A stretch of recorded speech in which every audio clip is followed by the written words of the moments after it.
నమస్కారం అండి. నమస్తే సార్ చెప్పండి, పెడన నియోజకవర్గంలో ఈసారి విజయం ఎవరిది అంటారు? ఉప్పాల రాము గారిది అంటారా, లేదా టీడీపీ తరపున కృష్ణప్రసాద్ గారిది అంటారా? రాము గారిదేనండి. రాము గారిదే. వాళ్ళు ఎప్పటి నుంచి ఉండేవాళ్ళు ఇక్కడ. వాళ్ళందరూ ఇప్పుడు ఏ కావాలన్నా దేంట్లో కావాలన్నా వచ్చి సహకారం చేసేవాళ్ళు మాకు. వాళ్ళ నాన్నగారు అప్పటి నుంచి మాకు బాగా ఇది వాళ్ళ నాన్నగారు అప్పటి నుంచి మీతో తెలుసు వాళ్ళు. మా అన్నయ్య గారు ఎలా ఉంటారండి ప్రజలతో? వాళ్ళ స్వభావం ఎలా ఉంటుంది? బాగా ఉంటుంది. బాగా ఉంటుంది.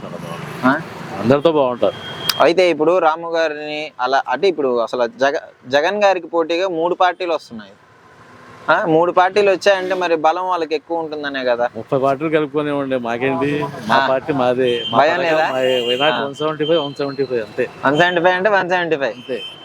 ఇక్కడ కృష్ణప్రసాద్ గారు కూడా ఓడిపోతారంటారు. అంతేగా.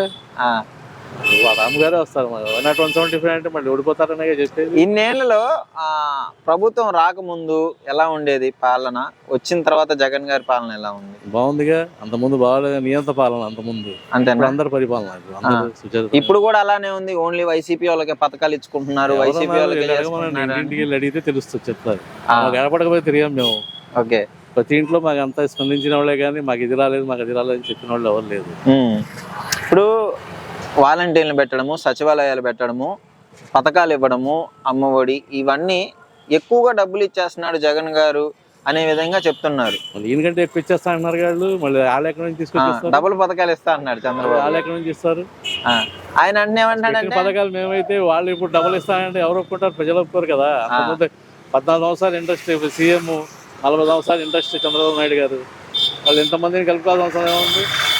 ఓకే సరే. అట్టయితే ఇప్పుడు 170 స్థానాలని జగన్ గారు అంటున్నారు. దాన్ని అంటే ఎవరికైనా కాన్ఫిడెన్స్ ఉండాలి కానీ మరీ ఇంత ఉండొద్దు. 175 ఎలా వస్తాయి, ఎప్పుడైనా జరిగిందా అని చంద్రబాబు గారు అంటాం జరిగింది. 153 రాదా మొన్న? 23 వాళ్ళకి ఇచ్చింది. అవును. మళ్ళీ ఇప్పుడు ఏం చేయకముందే అన్ని వచ్చింది. చేసిన తర్వాత 175 ఎందుకు రాదు? ఓకే. సో జనసేన పార్టీ ఏ విధమైన ప్రభావం చూపిస్తుంది అంటారు ఇప్పుడు ఎన్నికల్లో? అసలు మా సంబంధమే లేదు. అసలు వాళ్ళు పట్టించుకోదు. అంతేనా? ఈసారి ఎప్పుడు ఎటుంటారో తెలియదు కదా. కాసేపు బీజేపీ అంటారు, కాసేపు ఏమో తెలుగుదేశం అంటారు, రకరకాలుగా ఉంటారు. అయితే ఇప్పుడు 3 కలిసి వస్తున్నాయి. తర్వాత మళ్ళీ మా మధ్యలో మానేస్తాడేమో, మనకి పార్టీ వాళ్ళ ఇష్టం. ఓకే. సో మీకైతే నమ్మకం ఉంది ఇక్కడ రాము గారు గెలుస్తారు? గ్యారెంటీ.